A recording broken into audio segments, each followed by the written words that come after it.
All right, so back to the music section, which is section 7.3. Now we talk about harmony. Okay, so sometimes you hit more than one of these notes, right? And you can harmonize. And when you have at least two and often three pitches or three sound notes put together, played simultaneously, it's called a chord. It's a subset of these notes in the scale. Okay, and often we look for harmonious chords. I mean, sometimes you can you can be creative and start using dissonant chords, but many times we want to have a chords that sound good. Okay, so some notes sound great together while others don't. So what makes the difference? Okay, this is what Pythagoras was looking at, and not last century, not 2 centuries ago, not 1,000 years ago, but like I said before, 2,500 years ago. Okay, this goes way back, older than the beginning of the AD, the Common Era period. All right, so two notes, two tones are harmonious. This is what Pythagoras discovered. Two tones are harmonious if the ratio of their frequencies is a nice fraction. What in the world are we talking about? A fraction is like this, right? Okay, and we want these numbers to be small.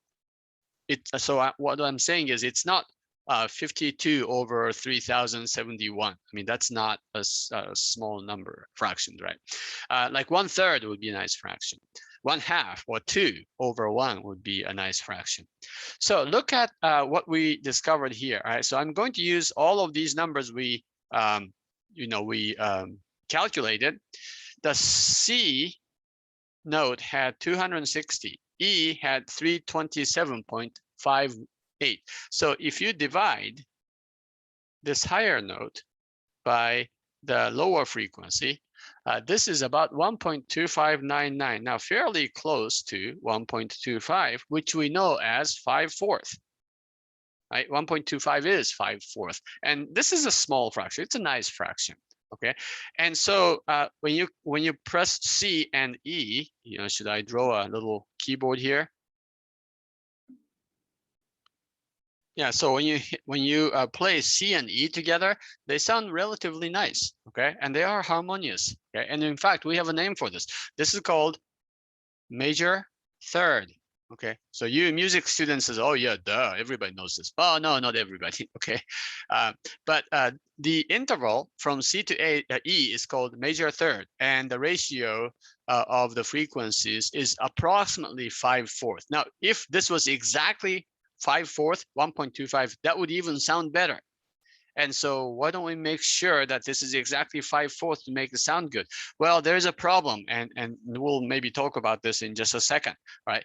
So the best we can do is really an approximation of these chords if we want to double the frequency every octave, right? Let's now talk about C and F, okay? So that would be C and F. If you divide 347.06 by 260, this answer is going to be 1.3348, approximately 1.33, and that is of course 4/3, right? And so the frequency of F is about 4/3 of the frequency of C. That's 1/3 higher, right?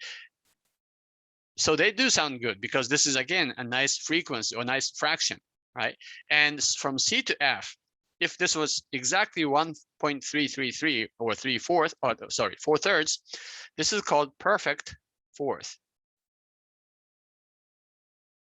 Again, music students will be quite familiar with this concept. If you play C and F together, they will sound good. But perhaps the best combination is from C to G. If you divide the frequency of G by the frequency of C, you get 1.4983, which is again very close to 1.5, known as 3/2. This is 50% more. And because it's 50% more, we call that perfect fifth. Also from C to G, 1, 2, 3, 4, 5. This is the fifth notes, not counting these black half steps, right? So this is perfect fifth. That is the interval between C and G. Now, all of these are here based on the C or the C scale, but you can do the same thing with a D scale or the A scale or the B or the, I guess we can call this the key. You know, this is the key of C. But in the key of D, for instance, D and A would be the perfect fifth. D and G would be the perfect fourth, right? D and F sharp would be the major third, and so on. Okay, so C and A, let's see if you what happens if you divide the frequency of A by the frequency of C. You will get this time 1.6817, which is close to 1.666, and that is 5/3. Okay, now again, these are simple fractions, and so as a simple fraction, these two notes should sound good together, and they do. Now from C to A, this time you have the sixth white key, and so this is called major 6. Okay, and then from C to C, of course, needless to say, this is exactly 2, okay, and this is called an octave. And of course, they will sound together. If you sing C, and if somebody else sing that the next high C, then they almost sound like unison, like you're singing the same note, even though you're not. Okay, one's frequency is twice as much as the other frequency, but that's because it's an octave. All right, so that's how the harmony is defined, and many harmonious tones are combined to make these different chords like C major or D major or E minor or whatever. Okay. Now you look at D and G. So I made a reference to this. If you do 390 divided by 292, okay, this will be approximately 4/3. Okay, just like this one here. So it's a perfect fourth. In the key of D, G would be considered the perfect fourth. D and A, so if you do the division, this turns out to be approximately 3/2. Okay, so this is what? The perfect fifth. So in the key of D major or key of D, then A would be the perfect fifth. All right, what did I say about this one here? This is the perfect fourth. So you can do this in any key, actually. But note that these ratios are not exact, right? So this is the problem, okay? If they're all exact, the music would sound perfect in any key. But unfortunately, we live in an imperfect world, okay? And so this number is actually an irrational number. This is not a very nice number, right? So we have to make a compromise, and everything is approximate here, right? So the ratios are not exact, and therefore what we did is to use that ratio to make sure that the frequency doubles every octave, okay? But as a result, all of these are not perfect harmony. So everything's messed up, if you want to hear the sad story behind it. But the nice thing is that these the differences are so small that for most of us, music does sound good, even though we are making compromises and these numbers are not exact ratios. Okay, that compromise is called the temperament or a tempered scale, right? And the tempered scale makes it possible for us to have a keyboard so that you can play this keyboard in any major or any minor, any scale, scale, any key, so that that music will sound relatively good. Okay, and otherwise things will get messed up and it just doesn't work. All right, so that is something interesting. All right, and let me go ahead and write a little comment here. Okay, what I wanted to say about this is that by using the irrational number, and that is the 12th root of 2, which is r is equal to what? 0.059463 ... Okay, we compromise. Okay, making a compromise. Perfect scales so that music would sound good in any key.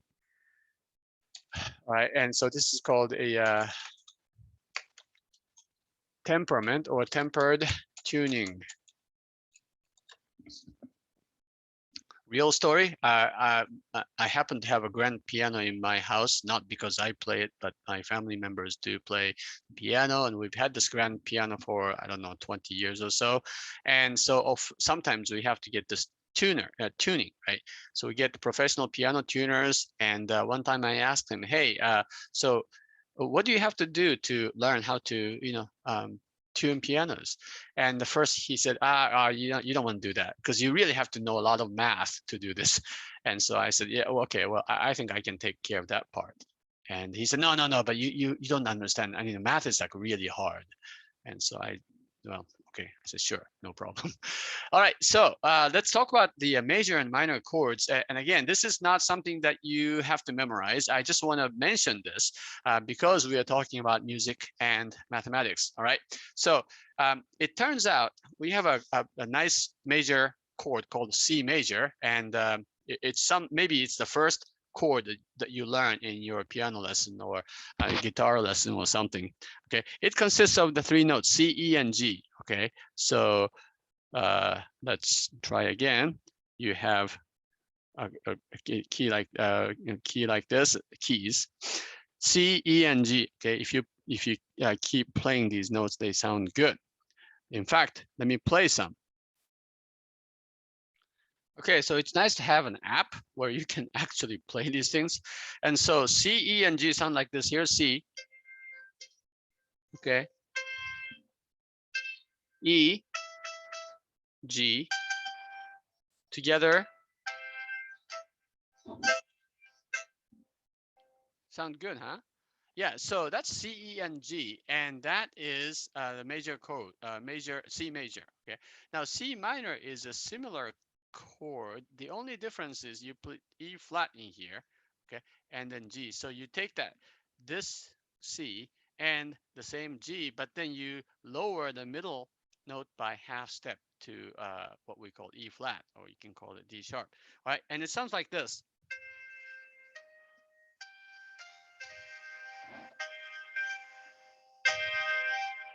Okay, see the difference here? C major, C minor. Yeah, so that's the difference between the major and the minor key, chords. D major consists of D, F sharp, and A.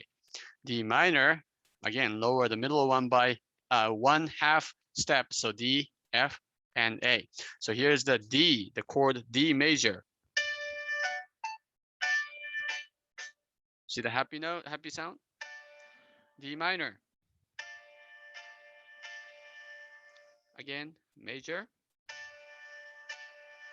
minor. Okay, so if you're a advanced music student, you all know all about these things, right? But what I want you to know is what is the difference between the major and the minor chord, except the one sounds, happier than the other, right? And you can argue with that, by the way. I mean, some people say it's not about the happy or the sad sound or whatever, but they clearly provide or create different moods, right? Different sound. And what's interesting is that drastic change in mood is only caused by just one of these notes, and just make it half step lower. That's the only difference. Okay, so what is the difference? All right, so the middle pitch or the middle note is down, remember, by half steps. So E becomes E flat, and F sharp becomes F, right? So down by what? About 6%. That's it. The only difference is that little 6% difference in one of those three notes. And so that is, to me, a surprising fact, because they sound so different. And so let me summarize what I'm saying here. It is surprising that a small percentage change in just one of the three notes in a chord could create such a dramatic change from a major to a minor key, or vice versa. Okay. And in fact, you can sort of make fun of a piece of music by, if it's played, if it's written in a major key and try to play that in a corresponding minor key, and it sounds so weird, and happy song suddenly becomes a really sad song, or vice versa. And the only difference is that they are just changing one of the three notes in the chord, changing it by 6%, all right, or 5.9% up. And so that is the fascinating thing about music and the mathematical structures governing it. Okay, so that's about it for this section. You should go to the quiz page of your packet here. And so this is what I was talking about. If you start at 440 and set your middle A to be 440 cycles per second, what's going to happen to all your frequencies? They will be slightly different from the C tuning that we did in class or in this video. All right, and answer one more question. This is your quiz for section 7.3, and you will be uploading something, or you will be answering these questions on your online quiz for section 7.3. Okay, so that's it for this section. And next time we'll cover the last section of chapter 7, fractals. All right, and so until then, I hope you have a great day and see you in section 7.4.